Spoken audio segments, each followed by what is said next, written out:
Indian மார்க்கெட்டை பொறுத்த வரைக்கும் மாருதி சுசுகி நிறுவனத்துக்கு அடுத்தபடியா மிகப்பெரிய பிராண்டா இருக்கிறது ஹியூண்டை நிறுவனம் தான்.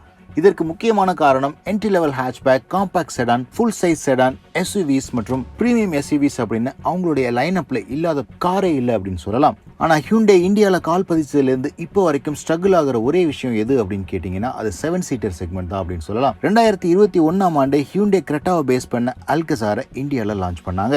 எக்கச்சக்கமான ஃபர்ஸ்ட் இன் கிளாஸ் செக்மெண்ட் ஃபீச்சரோட இந்த காரை லான்ச் பண்ணாலும் மற்ற ஹியூண்டை கார்கள் போன்ற சக்சஸை இன்னமும் அல்கசார் பெறல அப்படின்னு தான் சொல்லணும். மாதம் கிட்டத்தட்ட 2000 3000 கார்களை விற்பனை செஞ்சுட்டு இருக்காங்க ஹியூண்டை நிறுவனம். இந்த சேல்ஸ் வால்யூமை இன்க்ரீஸ் பண்றதுக்காகவும் புதிய அப்கிரேடட் இன்ஜினை கொடுக்கறதுக்காகவும் ஃபேஸ் லிஃப்டட் ஹியூண்டை அல்கசாரை லான்ச் பண்ணிருக்காங்க. இதுல என்னென்ன சேஞ்சஸ்லாம் வந்திருக்கு, கரண்டா மார்க்கெட்ல இருக்கிற Innova Hycross, Tata safari, MG Hector போன்ற கார்களோட இந்த புதிய அல்கசார் 2023 எப்படி பிளேஸ் ஆயிருக்கு போன்ற எல்லா விஷயங்களையும் தான் இந்த வீடியோல பார்க்க போறோம். முதல்ல 2023 அல்கசாரோட சேஞ்சஸ் பத்தி பார்த்துலாம். பார்த்த உடனே டிஸ்டிங்டா தெரியுற மேஜர் சேஞ்ச் ஃப்ரண்ட் கிரில்ல பெரிய மாடிஃபிகேஷன்ஸ் பண்ணிருக்காங்க. இன்ஃபேக்ட் முன்பு இருந்த ஃப்ரண்ட் கிரில்லை விட சைஸை கம்மி பண்ணி ரொம்பவே எலிகண்டா மாத்திருக்காங்க.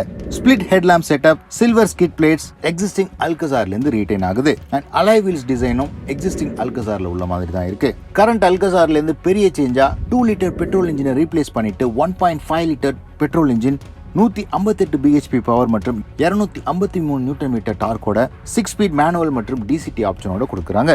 அது மட்டும் இல்லாம ஹைலி ஃபியூல் எஃபிஷியன்டான 1.5 லிட்டர் டீசல் இன்ஜினையும் அல்கசார்ல ரீடைன் பண்றாங்க. இந்த 1.5 லிட்டர் டீசல் இன்ஜின் மூலமா one of the highest mileage கொடுக்குற 7 சீட்டர் காரா இந்த அல்கசார் இன்னமும் ரீடைன் ஆகுது. இந்த ரெண்டு இன்ஜின்ஸுமே ரீசெண்டா இன்ட்ரோடியூஸ் பண்ணிருக்கிற RDE காம்ப்ளைண்ட் மட்டும் இல்லாம எத்தனால் ஃபியூல் அதாவது E20 ஃபியூலுக்கும் காம்ப்ளைண்ட் ஆனது அப்படின்னு தெரிவிச்சிருக்காங்க. சேஃப்டி ஆஸ்பெக்ட்ல எல்லா வேரியன்ட்லயும் 6 ஏர் பேக் ஸ்டாண்டர்டா கொடுக்குறாங்க ஹியூண்டை அல்கசார்ல. 6 and 7 சீட்டர் லேஅவுட்ல இருக்கிற இந்த கார்ல front and rear parking sensor, vehicle stability management, ESC, hill hold assist, TPMS, 360 degree camera அப்படின்னு ஆல்ரெடி இருக்கிற ஹை அண்ட் ஃபீச்சர்ஸ் இன்னும் ரீட்டைன் ஆகுது.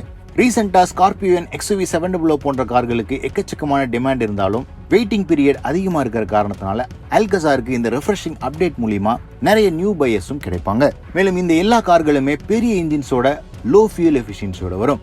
ஆனா ஹியூண்டை அல்கசார் 1.5 லிட்டர் டீசல் இன்ஜின் இருக்கிறதுனால மைலேஜ் கான்ஷியஸ் பையர்ஸையும் அட்ராக்ட் பண்றாங்க ஹியூண்டை நிறுவனம். பிரைசிங்கை பொறுத்த வரைக்கும் எக்ஸிஸ்டிங் லைனப் 16.1 லாக்ல இருந்து 21.1 லாக் வரைக்கும் போகுது. இந்த அப்டேட் பண்ணப்பட்ட அல்கசார் 16.5 லாக்ஸ் எக்ஸ்ஷோரூம்ல இருந்து தொடங்கும் அப்படின்னு எதிர்பார்க்கலாம். புதிய 2023 அல்கசாரை பத்தி நீங்க என்ன நினைக்கிறீங்கன்னு கமெண்ட் செக்ஷன்ல போடுங்க.